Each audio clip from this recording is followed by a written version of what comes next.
नमस्कार मित्रांनो, आपला हा चॅनल नवीन आहे. या चॅनलवर शुभ श्रावणीचे डेली अपडेट्स बघायचे असतील तर चॅनलला सबस्क्राईब लगेच करून घ्या. तर मित्रांनो, आत्तापर्यंत आपण बघितलं आहे. आता मात्र नंदा अक्काला सगळी काही परिस्थिती कळालेली असते. श्रावणीने कुणाला चेक दिला, कुणाला पैसे दिले. आता मात्र तिच्या हातामध्ये आयतं कोली तलेलं असतं.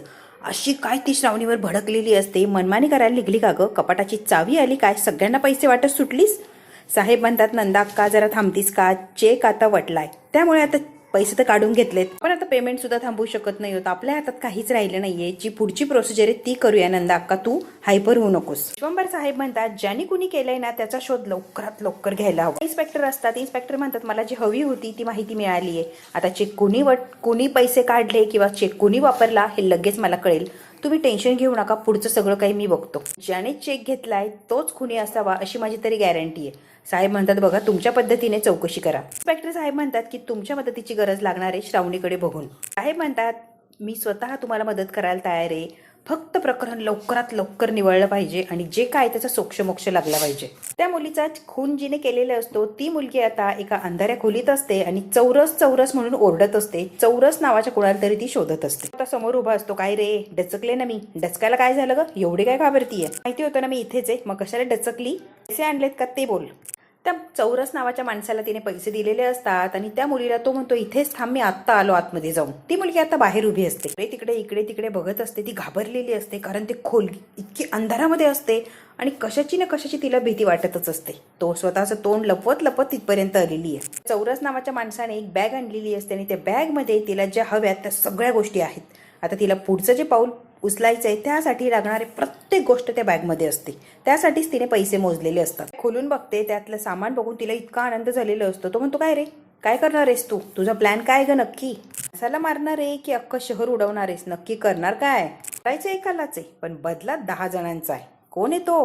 कळेल रे तुला, घटना घडली की कळेलच. येते मी. त्यांनी चौरसनी खूप तिच्याकडून काढून घेण्याचा प्रयत्न केलेला असतो, पण इने काय मनातलं सांगितलेलं नसतं. हे बॅग भरून जे सामान चालवलंय ते कशासाठी किंवा कुणाला मारण्यासाठी. ते आता साहेब चिडलेले असतात आणि जाब विचारत असतात. एवढ्या मोठ्या रकमेचा चेक देत असताना जरा मला विचारावं किंवा माझ्याबद्दल विचारच आला नाही का? साहेब आता शुभूला बोलत असतात. तेवढ्यात काय नंदा अक्का समोर येते. काय रे, तसं काही नाहीये, तसं काही नाही, काय तोंड वर करून विचारतोय. शुभंबर, तुला किती वेळा सांगितलं नोकरांना जवळ करू नको आणि नोकरांना नोकरांसारखीच वागणूक दे, अजिबात त्यांच्यावर विश्वास ठेवू नको. पण नाही विश्वंभर, तू माझं कधीच ऐकलं नाही. काय केलं याने? साईन केलेले चेक दिले, गैरफायदा घेतला की नाही याने?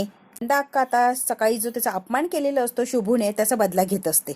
इतकी काय बोलत असते या शुभूला. ती विश्वास आहे ना तुझा विश्वंभर, तो नडलाय तुला. अशा नोकरांच्या हातात सत्ता द्यायची नसते रे, ते लगेच त्यांची लायकी दाखवतात. नंदा अक्का नको नको ते शुभूला बोलत असते आणि नको नको ते आरोप शुभूवर लावत असते. त्या साहेब, ए शुभू, चूक झाली आहे ना, सगळ्यांच्या समोर मान्य सुद्धा करायची आणि माफी सुद्धा मागायची. खूप शुभूला बोलवले असतात किंवा शुभूचा अपमान झालेला असतो. साहेब आता रागाने माघारी फिरतात. लगेच श्रावणी म्हणते, शुभूने दिलाच नव्हता मला तो चेक. स्वतः तो चेक घेतला आणि त्या मुलीला दिला होता. शुभूला माहिती सुद्धा नव्हतं की त्याचा काही संबंधच नाहीये. श्रावणीने सगळ्यांच्या समोर शुभू निर्दोष हे सांगून टाकलेलं असतं. बाबा, मी तुमच्याकडे पैसे नाही मागितले, पण आत्याकडे जाऊन तर पैसे मागितले होते. तिने धक्के मारून मला बाहेर काढलं आणि पैसे तर दिलेच नाही. अक्का म्हणते, माझ्याकडे कधी पैसे मागितले? काय खोटं बोलतीस ग तू?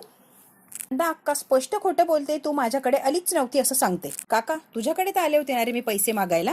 आता पृथ्वीला प्रश्न विचारलेला असतो श्रावणीने. मी म्हणतो, माझ्याकडे आली होती तू, पण अर्जंट मला फाईल पोहोचवायची होतं. मी म्हटलं ना आल्यावर संध्याकाळी काहीतरी करू. साहेब चिडलेले असतात. अनोळखी मुलीला तू चेक का दिला याचं उत्तर मला दे. 1 लाख रुपये म्हणजे किती मोठी रक्कम आहे, जरा अंदाज आहे का? मी म्हणते, मुलीचे बाबा आजारी होते, पैशांची गरज होती. पैसे जर वेळेत जमा नाही केले तर ऑपरेशन होणार नाही आणि तिचे बाबा दगावतील म्हणून दिले बाबा मी. म्हणून घाई चेक देऊन टाकला. त्याने आता स्वीटीला खुणावलेलं असतं. आता स्वीटीचा तमाशा सुरू होतो. देवा देवा देवा, काय बघते मी, काय चाललाय तमाशा? मला बोलायचा अधिकार नाहीये साहेब तुमच्यामध्ये, पण माझ्या नवऱ्यावर आरोप होत आहे. या श्रावणीने सगळं काही केलंय आणि भोगायला लागते माझ्या नवऱ्याला. त्याच्यावर नको नको ते आरोप होतात आणि किती बोललात त्याला मॅडम. बघितलं ना साहेब, त्या श्रावणीला बघा की. आणि माझ्या नवऱ्याला बोलण्याचा काहीच अधिकार नाहीये. सिटीमध्ये काय काय स्वतःला फार हुशार समजते. एवढं शिक्षण झालंय, मग कोण कुठची पोरगी तुझ्याकडे आली आणि अचानक तिला पैसे देऊन टाकले? जरा पण वापर केला नाही का बुद्धीचा? स्वीटीने चांगली संधी साधलेली असते. साहेबांच्या समोर आता श्रावणीला झापलेलं असतं. एवढा विश्वास ठेवतो आणि त्याचा विश्वासघात केला. काय गये श्रावणी? त्यामुळे शुभूचं नाव खराब झालं, कळतंय का तुला? तू म्हणतो स्वीटे गप, मी गप बसणार नाही. ज्या व्यक्तीवर प्रेम असतं ना त्या व्यक्तीच्या आनंदात आनंद मानला पाहिजे, कळतंय का? त्यावर जर असे आरोप होत आहे तर मी कसं सहन करू शुभू, तूच सांग बरं. शुभू साहेबांचं असिस्टंट आहे, सगळे निर्णय तूच घ्यायला लागली, तू साहेबांच्या जवळ जायला लागली की काय? श्रावणे, शुभूला काही डिमांड आहे की नाही? श्रावणी म्हणते बाबा, त्या मुलीचे बाबा तुमचे कार्यकर्ते होते, तुमच्या बरोबर ते काम करायचे. तुमचा कार्यकर्ता एखादा अडचणीत येते, त्याला वेळेवर मदत करायला नको का? पैशांसाठीच जीव जात असेल तर काय करायचं बाबा? आणि ती मदत मागण्यासाठीच आली होती ना, मग तिला मदत करणं माझं कर्तव्य आहे ना. ती म्हणते वा, लईच हुशार आहे ग तू. एखादा माणूस जर कोणी आला, साहेबांचा 5 वर्षांपासून कार्यकर्ता आहे, देऊन टाकशील का त्याला? का 5 लाख रुपये? काय गे श्रावणी? स्वीटी श्रावणीला बोलत असते. नंदा अक्काला फार आनंद मिळत असतो की स्वीटी कशी श्रावणीचा अपमान करते. आणि आता बोलायला लागलेली असते. साहेब म्हणतात बास, म्हणतात तुझं उत्तर ऐकायचंच नाहीये. चोरी का केली याचं कारण चोरी केल्यानंतर सांगितलं तर काहीच उपयोग नाहीये त्याचा. म्हणतात पाठीशी घालणारी माणसं आहेत ना, मग म्हणाले तसं वागायचं. काय रे शुभू, तूच घालतो ना नेहमी हिला पाठीशी? हवी होती ना असिस्टंट म्हणून, अशी असिस्टंट हवी आहे का? तेव्हा सांगितलं आणि आताही सांगतो, पदरी फक्त निराशा पडणारे इलाज जवळ केलं तर फक्त आणि फक्त निराशाच मिळते. चिडलेले असतात आणि म्हणतात हिचा जन्म फक्त आणि फक्त दुसऱ्यांना दुःख देण्यासाठी झालाय, ही कधीच कोणाला सुखी करू शकत नाहीये. काय म्हणतात विश्वासघात तिच्या रक्तात ते रक्तात, त्यामुळे याच्याकडून चांगली अशी अपेक्षा करू शकत नाही. साहेबांनी खूप अपमान केलेला असतो श्रावणीचा. अक्का म्हणते विश्वंभर हळू जरा आरामात. नंदा अक्का, तिला पाठीशी घालू नको, तिने गुन्हा केलाय. कशाला पाठीशी घालेल? तुझी काळजी वाटती मला, तिच्याशी काय देणं घेणं आहे? म्हणतात शुभू, तुझ्या असिस्टंटला किंमत नाहीये किंमत. काय म्हणतात कधीच विश्वास नव्हता आणि इथून पुढे सुद्धा नसणार आहे. पाठीशी घालतो की काय शुभू? हिला आवाज करायचं नाही, शांत बसायचं. म्हणतात त्या मुलीचा चेकसाठी पैशांसाठीच खून झाला असणार आहे, बाकी काहीच कारण नसणार. ते वाईट कामासाठी वापरणार आणि माझं नाव खराब करणार. म्हणतात कोण जबाबदार याला? आता श्रावणी रडायला लागलेली असते. म्हणतात तुझी प्रत्येक चूक मी पाठीशी घालणार नाही. चोरी केली आहेस ना, शिक्षा सुद्धा मिळणारच. ही शिक्षा ही आहे की हिने माझे 1 लाख रुपये परत करायचे कोणत्याही परिस्थितीत. काय म्हणतात पैसे त्याने स्वतःहून द्यायचे, घरातल्या कुणीच तिला मदत करायची नाहीये. आता मध्ये बोलायला जातो, अजिबात मध्ये बोलायचं नाही. शुभू साहेब खूप चिडलेले असतात. नंदा अक्काचा वाढदिवस आहे म्हणून जास्ती बोलत नाहीये. इच्छासाठी मला माझं तोंडच खराब करायचं नाही आजच्या दिवशी, म्हणून थोडक्यात काय सगळं निभावलंय. नंदा अक्का, तुझ्या वाढदिवसाच्या दिवशी सगळं काही सहन करायला लागतंय, खरंच मला माफ कर. काय बोलतोस रे विश्वंभर, राहू दे. हे आता इतके रागाने बघत असतात श्रावणीकडे आणि श्रावणीच्या डोळ्यातून फक्त पाणी येत असतं. इतकी चांगली गोष्ट करायला गेलेली असते पण सगळं प्रकरण तिच्याच अंगाशी आलेलं असतं. तिला इतका राग आलेला असतो. श्रावणी स्वतःच्या नखाने स्वतःच्या हाताला जखम करून घेते की लगेच रक्त निघायला लागलेलं असतं. तिची चिडचिड होत असते पण ती व्यक्त होऊ शकत नाही, म्हणून ती स्वतःला जखम करून घेते. हे मात्र शुभूने बघितलंय की मॅडमांचं काय चाललंय. कोणी आता रडत रडत रागाने तिथून निघून गेलेली असते. कोणी आता रूम मध्ये येते आणि सगळ्या वस्तू फेकजोक करायला लागलेली असते, कारण तिने काहीच केलेलं नसतं तरी सुद्धा तिला बोलणे खायला लागलेले असतात आणि अपमानही सहन करायला लागलेलं असतो. शुभू आलेला असतो, चिडलेली असते. शुभू येतो आणि तिला पकडतो. मॅडम जरा शांत होतं का? शुभू तू गप्प बसा, मला शांत करण्याचा प्रयत्न करू नकोस. त्याला जखम झालेली असते, रक्त निघत असतं. शुभूने ते बघितलेलं असतं. केवढी जखम आहे ही, मनावर जखम झाली आहे शुभू, जास्त मोठी आहे या जखमेपेक्षा. शुभू लगेच तिच्या हाताला मलमपट्टी करत असतो. त्याला फार काळजी वाटत असते श्रावणीची. पण ते शुभू राहू दे रे, नको काही करायला जाऊ. मॅडम थांबाव जरा. शुभू इतकं मन लावून तिच्या हाताला मलमपट्टी करत असतो. श्रावणी बघत असते की शुभूला किती काळजी आहे तिची. श्रावणी एकटी पडलेली असते तेव्हा प्रत्येक वेळेला शुभू येत असतो आणि तिला आधार देत असतो, तिला साथ देत असतो. आताही शुभूने तेच केलेलं असतं. तुमच्याकडून झाली आहे आणि साहेब जे काय बोलले त्याचं मनाला लावू नका. बाबा जे काय बोलले ते नाही वाईट वाटलं रे शुभू मला. स्वीटीचा काय अधिकार होता मध्ये मध्ये बोलण्याचा? काहीच नाही ना.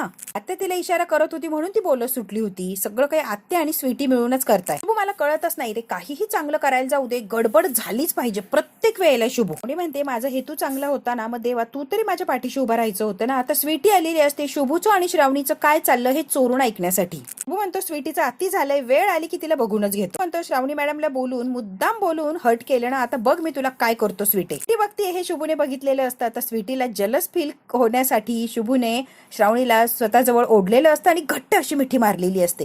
आता मात्र स्वीटीला असा काय त्रास झालेला असतो, जे नको घडायला तेच झालेलं असतं. शुभू आणि श्रावणी जवळ आले की स्वीटीला त्रास होत असतो आणि मुद्दाम शुभूने हे केलेलं असतं. आता मुद्दाम म्हणत असतो मॅडम असं काही करू नका, नियतीच्या पुढे आपण काही करू शकतो का? नियतीचा खेळ हो सगळा. तिला इतका राग येत असतो या दोघांना एकत्र बघून. पूर्ण विश्वास आहे तुम्ही जे काही केलंय ते चांगले मनाने केलंय आणि चांगलंच होणार आहे बघा मॅडम. मी आलेली असते जवळ आणि शुभू हे काय चाललंय, तिच्यापासून लांब हो आणि तिला सोड. शुभूचा हात पकडते आणि तिला सोडून दे असं स्वीटी म्हणते. बरोबर का गोड गोड बोलतो आणि मिठी का मारली शुभू. स्वीटी डायरेक्ट अधिकार गाजवत असते शुभूवर. तुझा काही संबंध नाहीये. संबंध म्हणजे काय? तू होणारा नवरा आहेस माझा. संबंध आहे शुभू. तू म्हणतो होणारा नवरा घरी इथं नाही, आणि धक्के मारून स्वीटीला रूमच्या बाहेर काढलेलं असतं आणि दरवाजा लावून घेतलेलं असतो. आता चांगलीच जिरवलेली असते स्वीटीची शुभूने. पुणे दार लावलेलं असतं. मॅडम ती स्वीटी जरा दीड शहाणी हो, तिला असं वाटतं की आपल्या दोघांच्या मध्ये काही आहे, तुमच्यावर जळती हो मॅडम ती, म्हणून असं करती. तर सॉरी आहे मॅडम, मी तुम्हाला जवळ घेतलं. सॉरी काय म्हणतोय रे शुभू, मारू शकतो, अधिकार आहे तुझा. शुभू आणि श्रावणी एकमेकांकडे बघायला लागलेले असतात. जेव्हा अधिकाराने म्हणते की तुझा तुझा अधिकार आहे मला जवळ घेण्याचा. हो म्हणतो मॅडम आत्यासाहेबांचा वाढदिवस आहे, असं काही करू नका की साहेबांना राग येईल आणि अजून ते चिडतील. श्रावणी म्हणते हो मी काहीच करणार नाही, व्यवस्थित राहा, काहीच गोंधळ घालू नका, मी खाली आहे, काही लागलं तर आवाज द्या. श्रावणी आता शुभूच्या याच्यामध्ये हरवलेली असते. छान असं वाटत असतं, शुभूने तिला आधार दिलेला असतो. शुभू आता कामासाठी खाली निघून जातो. श्रावणी म्हटलेली असते शुभूला तुझा अधिकार आहे मला मिठी मारण्याचा, या गोष्टीचा ती विचार करत असते. शुभू निघून गेल्यावर ओघाओघात बोलले रे असं काही नव्हतं म्हणायचं शुभू मला. मी म्हणते शुभू काय विचार करत असेल माझ्याबद्दल, तिला आता गिल्टी फील होत असतं की मी काय बोलले हे पटकन. श्रावणी आता स्वतःशी बोलत असते, तिचं मन आलेलं असतं आरशामध्ये आणि तिचं मन आता तिच्याशी बोलत असतं. वा श्रावणी काय चाललंय, एवढा विश्वासी काय ग श्रावणी तुला. मैत्री आणि प्रेमामध्ये बारीक रेष असते एवढं लक्षात घे श्रावणी. मैत्री मैत्री म्हणता म्हणता कधी प्रेमात पडशील कळणार पण नाही. श्रावणी आता शुभूचाच विचार करत असते आणि तिचं मन सुद्धा शुभूचा विचार करायलाच तिला भाग पाडत असतं. श्रावणी गोंधळून जाऊ नको, मनापासून बोलतेय मी, काही झालं ना तर त्याचा जीव असा वर खाली होता.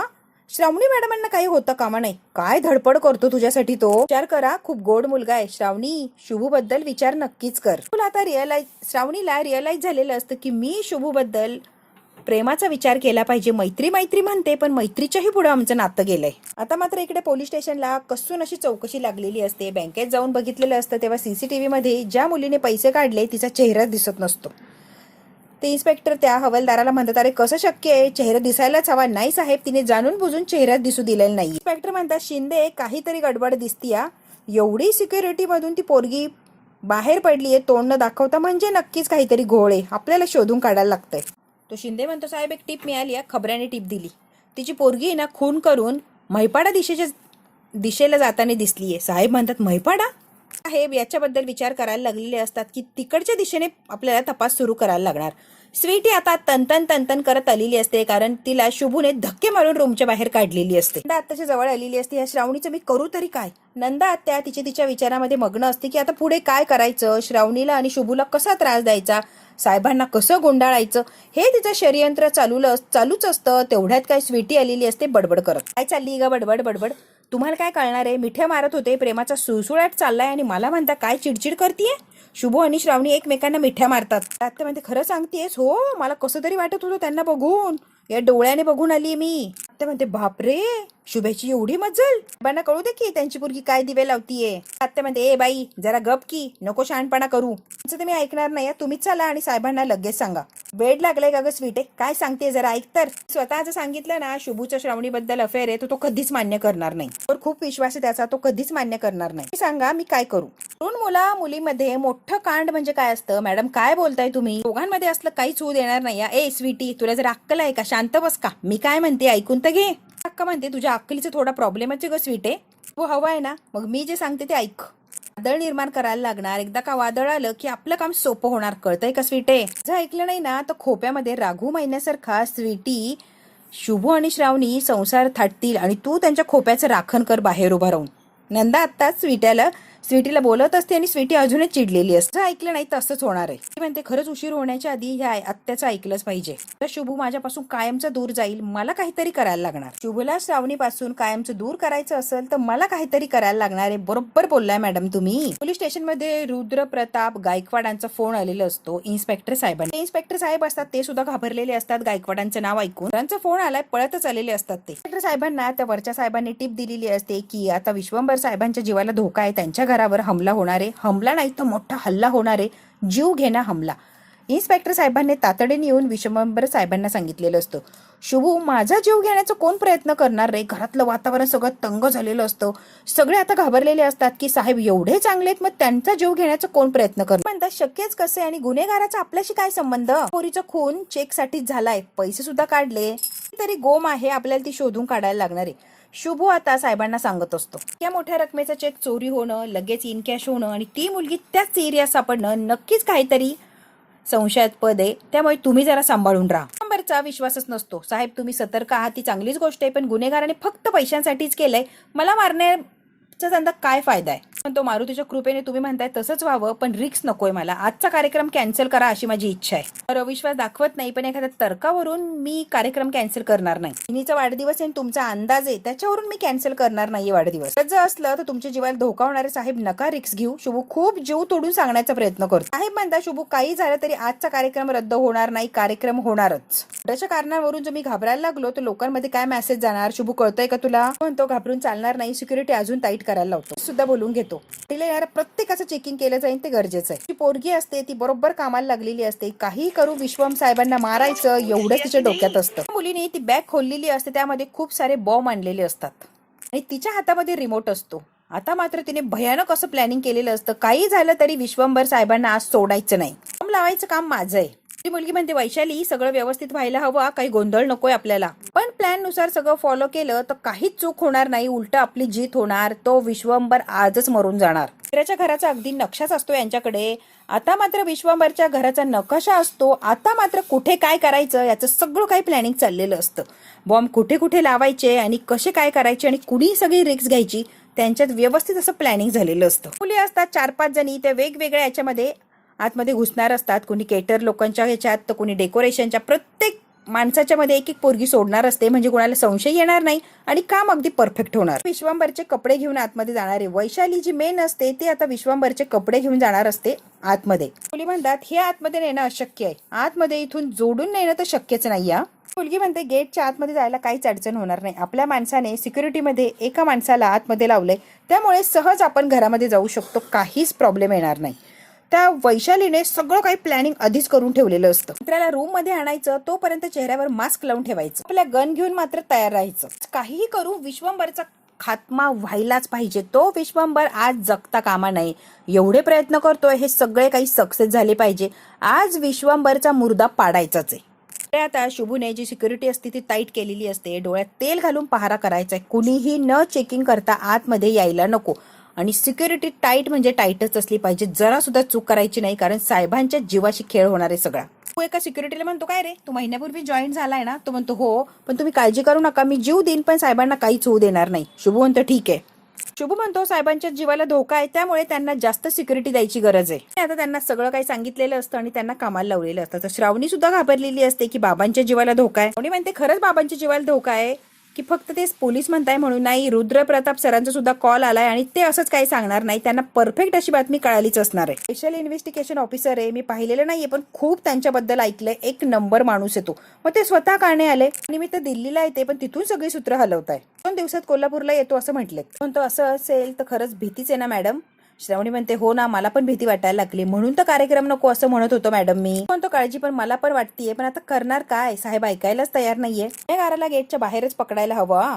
पूर्ण तयारी झाली, तुम्ही काळजी करू नका, आपल्या पद्धतीने आपण भरपूर काळजी घेणार आहोत. होणार नाही, एवढी सिक्युरिटी आहे, काहीच होणार नाही. शिरला ना तर पहिला हल्ला माझ्यावर होईल, साहेबांपर्यंत तो पोहोचणारच नाही, हा शब्द आहे माझा. त्यामुळे तुम्ही अजिबात टेन्शन घेऊ नका बरं मॅडम. आणि बाबाला दोघांनाही काय व्हायचं नाही, कारण तुम्ही दोघं सुद्धा माझ्यासाठी खूप महत्वाचे आहेत.